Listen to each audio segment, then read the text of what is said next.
अनुवांशिकी जो है हमारा ये नेक्स्ट टॉपिक है। नेक्स्ट टॉपिक अनुवांशिकी में हम लोग देखेंगे इसके बारे में। अनुवांशिकी यानी कि जेनेटिक्स, इसको अनुवांशिकी को क्या कहते हैं? जेनेटिक्स कहते हैं। ये अनुवांशिकी मतलब जेनेटिक्स हो गया। अनुवांशिकी मतलब जेनेटिक्स। यहाँ कर है कि वे लक्षण जो पीढ़ी दर पीढ़ी संचरित होते हैं अनुवांशिक लक्षण कहलाते हैं। कह रहा है कि transmission of character from one generation to another generation is called heredity character. अनुवांशिक लक्षण ये बता रहा है। कह रहा है कि अनुवांशिक लक्षणों के पीढ़ी दर पीढ़ी संचरण की विधियों और कारणों के अध्ययन को अनुवांशिकी जेनेटिक्स कहलाता है। जेनेटिक्स क्या है? Study of inheritance and variation. Genetics क्या है? जेनेटिक्स क्या है? Study of inheritance and variation.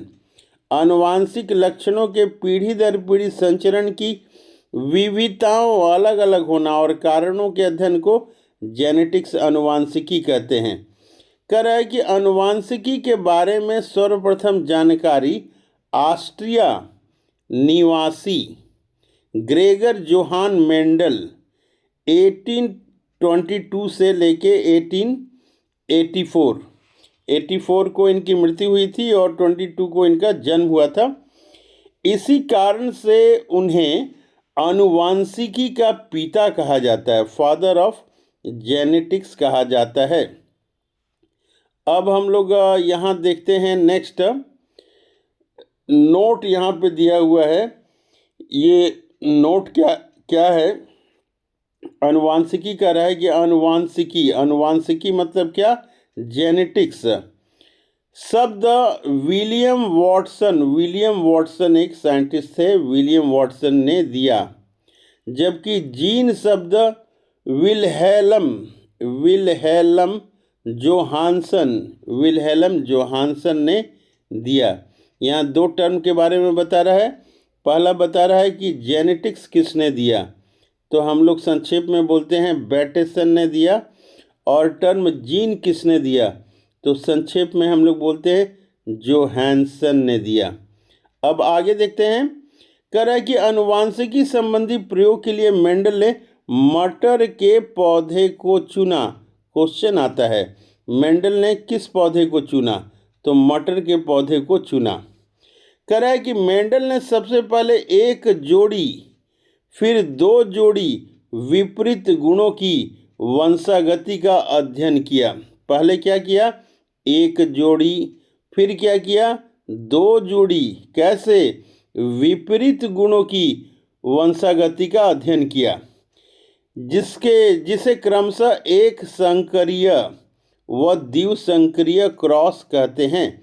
यहाँ बता रहा है दो एक्सपेरिमेंट उन्होंने किया। एक को मोनोहाइब्रिड क्रॉस कहते हैं और दूसरे को डाइहाइब्रिड क्रॉस कहते हैं। यहाँ पे इन्होंने दो का किया। तो अब हम लोग देखते हैं मोनोहाइब्रिड क्रॉस क्या है। ये बता रहा है मोनोहाइब्रिड क्रॉस में एक संकरीय क्रॉस, मोनोहाइब्रिड क्रॉस।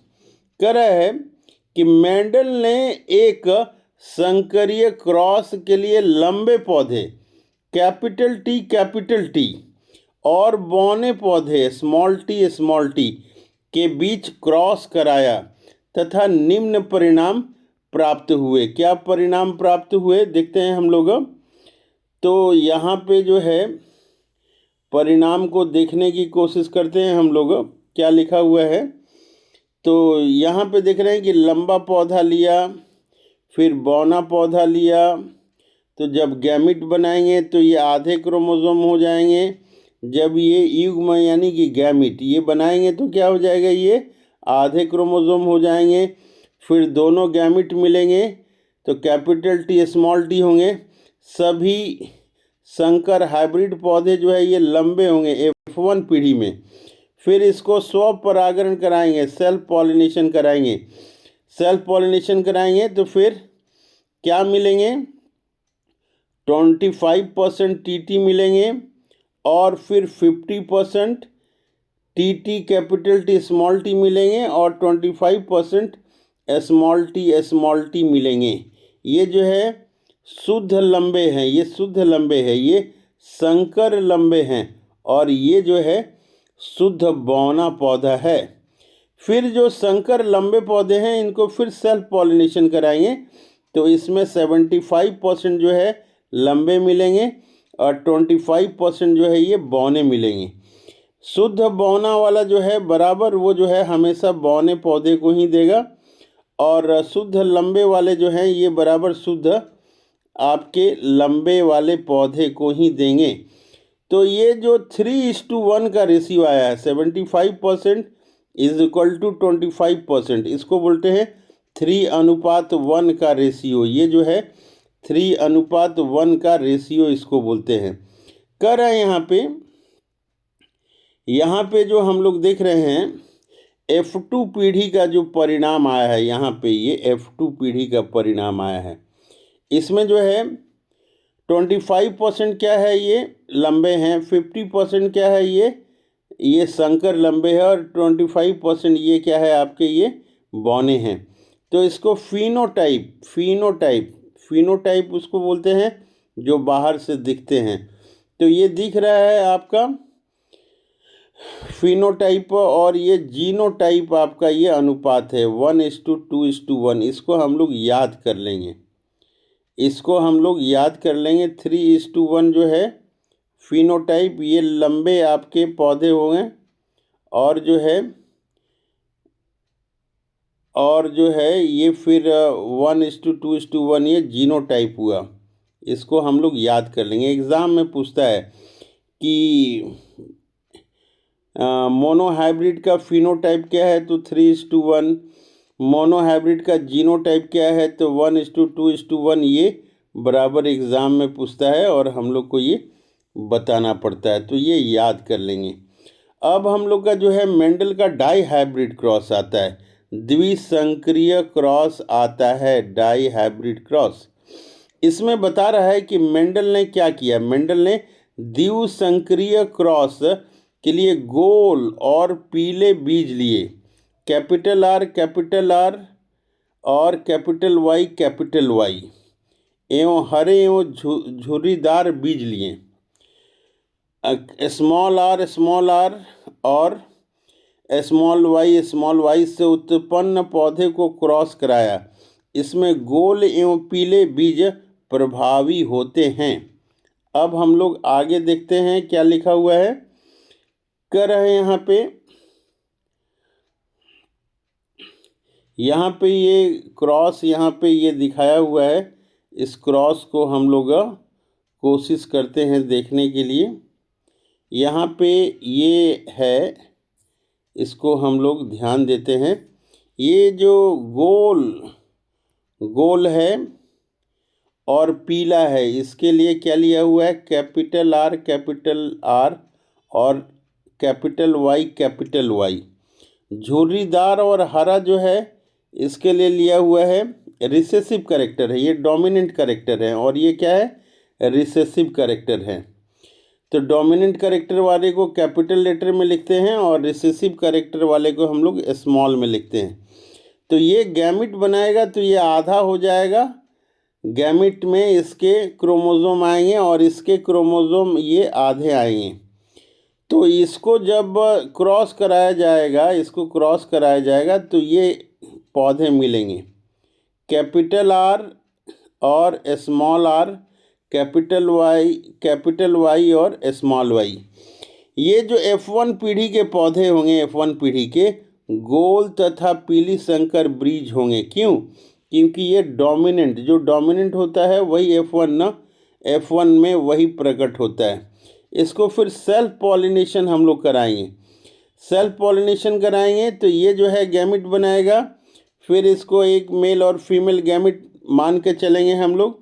तो यहाँ पे इस तरह का ये चार्ट आएगा, ये इस तरह का चार्ट। यहाँ पे ये गैमिट बनाएंगे, ये जो है ये गैमिट बनाएंगे। तो ये गैमिट होगा capital R, capital Y, capital R, small r, capital Y और स्मॉल आर स्मॉल वाई। तो इधर हम लोग गैमिट रखेंगे और फिर इसी तरह के गैमिट जो है फिर नीचे में रखेंगे। क्रॉस कराएंगे तो उसका रिज़ल्ट हम लोग को यहाँ पे ये दिख रहा है कि ये सब रिज़ल्ट आया है, ये सब रिज़ल्ट आया है। तो ये सभी रिज़ल्ट को हम लोग एनालाइज करते हैं। तो एनालाइज जो करते हैं यहाँ पे एनालाइज करेंगे तो क्या रिपोर्ट आएगा ये रखना है। F2 पीढ़ी के पौधों का फिनोटाइप जो होता है वो क्या होता है 9:3:3:1, ये एग्ज़ाम में पूछता है। तथा F2 पीढ़ी के पौधों का जीनोटाइप का अनुपात जो है 1:2:1:2:4:2:1:2:1 प्राप्त होते हैं। ये जो है एग्ज़ाम में ये दोनों चीज़ पूछता है कि जीनोटाइप क्या है और फिनोटाइप क्या है डाई हाइब्रिड क्रॉस का। अब बता रहा है यहाँ पे कह रहा है कि दोनों प्रकार के प्रयोगों के आधार पर मेंडल ने आनुवांशिकता संबंधी कुछ नियम दिए, जिन्हें मेंडल के आनुवांशिकता के नियम के नाम से जाना जाता है। इन नियमों में से पहला एवं दूसरा एक संकरीय क्रॉस के आधार पर व तीसरा नियम द्विसंकरीय क्रॉस पर आधारित है। तो ये भी देखिए एग्ज़ाम में पूछता है कि पहला नियम किसके ऊपर आधारित है, दूसरा नियम किसके ऊपर आधारित है। तो हम लोग बोलेंगे एक संकरीय क्रॉस के ऊपर आधारित है। पूछेगा कि तीसरा नियम किसके ऊपर आधारित है, तो हम लोग कहेंगे कि द्विसंकरीय क्रॉस पर आधारित है। अब हम लोग देखते हैं कि ये जो नियम है मेंडल के जो नियम है ये नियम हैं क्या। तो पहला है प्रभाविकता का नियम। कह रहा है कि लॉ ऑफ डोमिनेंस है। पहला नियम बता रहा है क्या है ये लॉ ऑफ डोमिनेंस है। इसमें बता रहा है लॉ ऑफ डोमिनेंस में कि एक जोड़ा विपरारी गुणों वाले शुद्ध माता या पिता में संकरण करने से प्रथम पीढ़ी में प्रभावी गुण स्पष्ट होते हैं, जबकि अप्रभावी गुण छिप जाते हैं। ये बता रहा है कि डोमिनेंट कैरेक्टर है और एक रिसेसिव कैरेक्टर है। तो डोमिनेंट कैरेक्टर जो है कह रहा है कि F1 पीढ़ी में आएगा, रिसेसिव कैरेक्टर F1 पीढ़ी में नहीं आएगा। कह रहा है कि प्रथम पीढ़ी में प्रभावी गुण प्रकट होते हैं, जबकि अप्रभावी गुण रिसेसिव कैरेक्टर छिप जाते हैं। कह रहा है कि प्रथम पीढ़ी में केवल प्रभावी गुण ही दिखाई देता है, लेकिन अप्रभावी गुण उपस्थित अवश्य रहता है, पर यह गुण दूसरी पीढ़ी में प्रकट होता है। F1 में जैसे हमने देखा था कि सभी जो है डोमिनेंट वाले कैरेक्टर ही आए थे, लेकिन F2 में अलग अलग रिसेसिव कैरेक्टर भी आए थे। अब कह रहा है पृथक्करण के नियम, पृथक्करण का नियम क्या है, लॉ ऑफ सेग्रीगेशन क्या है। कह रहा है कि लक्षण कारकों जीनों के जोड़े के दोनों कारण युग्म बनाते समय पृथक हो जाते हैं और इनमें से केवल एक कारक ही किसी एक युग्मन को पहुंचता है। इस नियम को युग्मकों की शुद्धता का नियम कहते हैं। अब आगे देखते हैं हम लोग क्या लिखा हुआ है। कह रहा है कि लॉ ऑफ इंडिपेंडेंट असॉर्टमेंट। ये लॉ ऑफ इंडिपेंडेंट असॉर्टमेंट क्या है, स्वतंत्र अपव्यूहन का नियम। ये स्वतंत्र अपव्यूहन का नियम क्या है।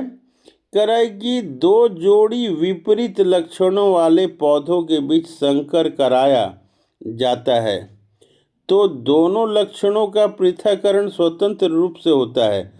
एक लक्षण की वंशानुगति दूसरे को प्रभावित नहीं करती है। अब कुछ इम्पॉर्टेंट पॉइंट है, इसको हम लोग देखने की कोशिश करेंगे। कह रहा है कि डब्ल्यू वॉटसन किसके बारे में बता रहा है, ये डब्ल्यू वॉटसन के बारे में बता रहा है कि डब्ल्यू वॉटसन ने 1905 में सर्वप्रथम जेनेटिक्स नाम का उपयोग किया।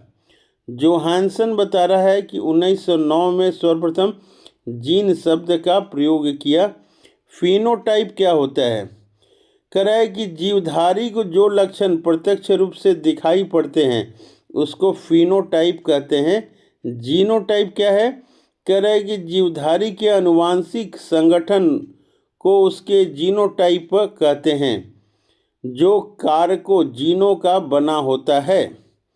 युग्म विकल्पी क्या है? एलील्स क्या है? एलील्स कह रहा है एक ही गुण के विभिन्न विपर्यायी रूपों को प्रकट करने वाले लक्षण कारकों को एक दूसरे का युग्म विकल्पी या एलील कहते हैं। ये इम्पॉर्टेंट टर्म्स हैं। इम्पॉर्टेंट टर्म्स को हम लोग याद करने की कोशिश करेंगे। फिर जो है दूसरे पेज में जाते हैं हम लोग। यहाँ पे क्या बता रहा है, इसके ऊपर ध्यान देते हैं कि क्या कह रहा है। ये कह रहा है लिंकेज के बारे में बता रहा है कि लिंकेज क्या है। लिंकेज सहलग्नता। ये सहलग्नता क्या है? सहलग्नता लिंकेज। सहलग्नता लिंकेज कह रहा है कि एक ही गुणसूत्र पर स्थित जीनों में एक साथ वंशागत होने की प्रवृत्ति पाई जाती है। जीनों की इस प्रकृति को सहलग्नता कहते हैं, जबकि जीन जो एक ही गुणसूत्र पर स्थापित होते हैं और एक साथ वंशानुगत होते हैं उसे सहलग्न जीन, लिंक्ड जीन कहते हैं। कह रहा है कि लिंक्ड सहगलन जीन, सेक्स लिंक्ड जीन के बारे में बता रहा है ये। अब बता रहा है ये सेक्स लिंक्ड जीन के बारे में बता रहा है। देखिए ध्यान से देखेंगे हम लोग। कह रहा है कि लिंग सहगलन, सेक्स लिंक्ड जीन, लिंग सहगलन गुणों को एक पीढ़ी से दूसरी पीढ़ी में ले जाते हैं। कह रहा है कि वास्तव में एक्स गुणसूत्र पर स्थित जीन ही लिंग सहगलन जीन कहलाते हैं, क्योंकि इसका प्रभाव नर एवं मादा दोनों में पड़ता है। लिंग संलग्नता की सर्वप्रथम विस्तृत व्याख्या मॉर्गन 1910 ईस्वी में किया। किसने किया? मॉर्गन ने किया। कब किया? 1910 ईस्वी में किया। और क्या कहा? कहा कि मनुष्यों में कई लिंग सहलग्न गुण क्या क्या हैं? जैसे रंग वर्णांधानता, गंजापन, हीमोफीलिया,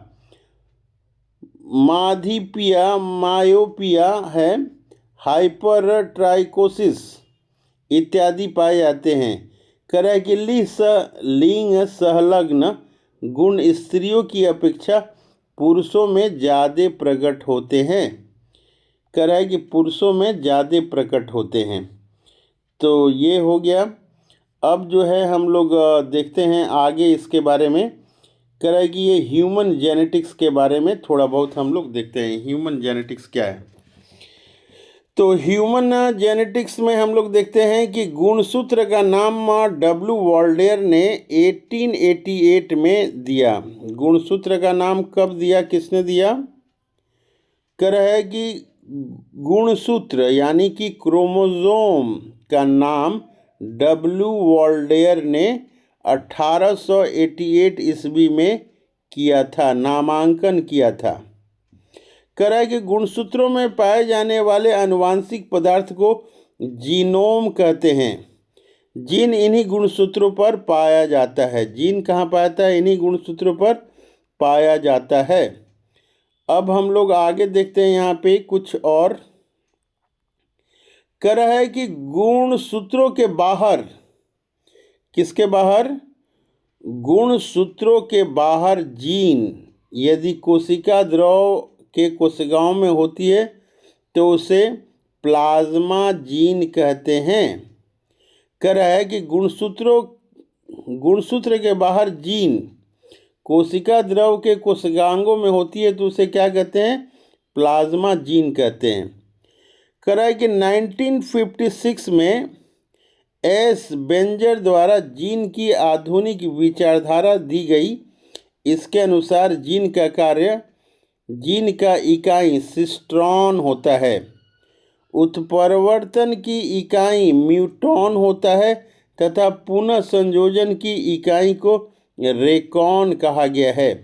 तो ये 3 चीज़ इम्पॉर्टेंट है, हम लोग देख लेंगे।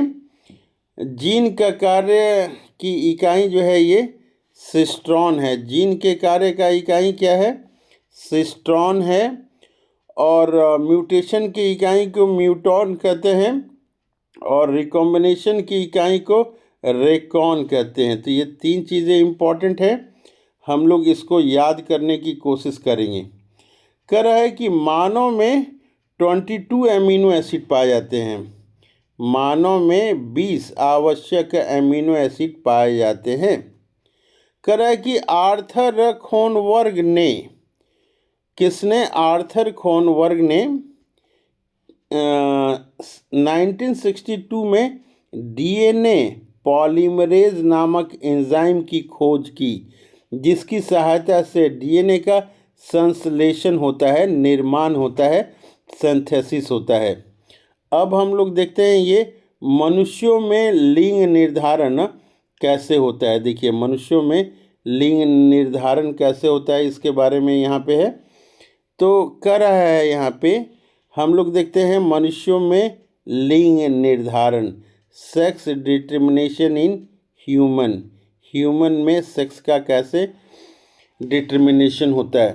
कह रहा है कि मनुष्यों में गुणसूत्रों की संख्या 46 होती है और प्रत्येक संतान को समजात गुणसूत्रों की प्रत्येक जोड़ी का एक गुणसूत्र अंडाणु के द्वारा माता से तथा दूसरा शुक्राणु के द्वारा पिता से प्राप्त होता है। कह रहा है शुक्र जनन स्पर्मेटोजेनेसिस में अर्धसूत्री विभाजन के द्वारा 2 प्रकार के शुक्राणु बनते हैं। आधे वो जिसमें 23वीं जोड़ा का एक्स गुणसूत्र आता है अर्थात 22 + x, और आधे वे जिसमें जो है हम लोग ये देख रहे हैं, आधे वे जिसमें 23वीं गुणसूत्र x गुणसूत्र आता है अर्थात 22 + x, और आधे वे जिसमें 23वीं जोड़ी में y गुणसूत्र आता है अर्थात जो है 22 + y। ये मेल में हो गया। मेल में 2 तरह के स्पर्म बनते हैं, ये 22 + x और दूसरा स्पर्म 22 + y। कह रहा है कि नारियों में एक समान का गुणसूत्र अर्थात 22 + x और 22 + x वाले अंडायु पाए जाते हैं। बता रहा है ये कि मेल में 2 तरह के स्पर्म है, ये और एक x और एक y वाला, लेकिन फीमेल में अंडा में केवल जो है x वाला ही अंडा पाया जाता है। कह रहा है कि निषेचन के समय, फर्टिलाइजेशन के समय यदि अंडाणु x वाले गुणसूत्र वाले शुक्राणु से मिलता है तो युग्मनज जायगोट में 23वीं जोड़ी XX होगी। अगर ये X मिला इस X से तो क्या हुआ? डबल X हो जाएगा और इससे बनने वाली संतान लड़की होगी। कह रहा है कि इसके विपरीत अगर अंडाणु से यानी कि ये X वाले से Y गुणसूत्र वाले शुक्राणु निषेचित होगा तो XY बनेगा। बोल रहा है कि ये Y वाला इस X से मिलेगा, Y वाला इस X से मिलेगा, तो ये जो है ना XY क्रोमोसोम होगा। 22 और ये XX हो जाएगा 44, यहाँ जो है ना 44 + ये XX हो जाएगा 46, तथा युग्मनज बनेगा तथा संतान लड़का होगा। संतान क्या होगा? लड़का होगा। अब इसके आधार पे हम लोगों ने देखा कि पुरुष का गुणसूत्र संतान में लिंग निर्धारण के लिए उत्तरदायी है। अब हम लोग आगे देखते हैं क्या लिखा हुआ है। कह रहा है कि परखनली शिशु के मामले में निषेचन परखनली के अंदर होता है। फर्टिलाइजेशन कर रहा है, ये कहाँ होता है? परखनली के अंदर होता है। कर रहा है शिशु का पितृत्व, बच्चे का कौन पिता है? पितृत्व स्थापित करने के लिए, माता पिता स्थापित करने के लिए डीएनए फिंगरप्रिंटिंग तकनीकी का उपयोग किया जाता है। डीएनए फिंगरप्रिंटिंग से पता चल सकता है कि माता पिता वो उसके हैं कि नहीं। अब फिर नेक्स्ट टॉपिक में हम लोग वनस्पति विज्ञान करेंगे, वनस्पति विज्ञान। नेक्स्ट टॉपिक वनस्पति विज्ञान।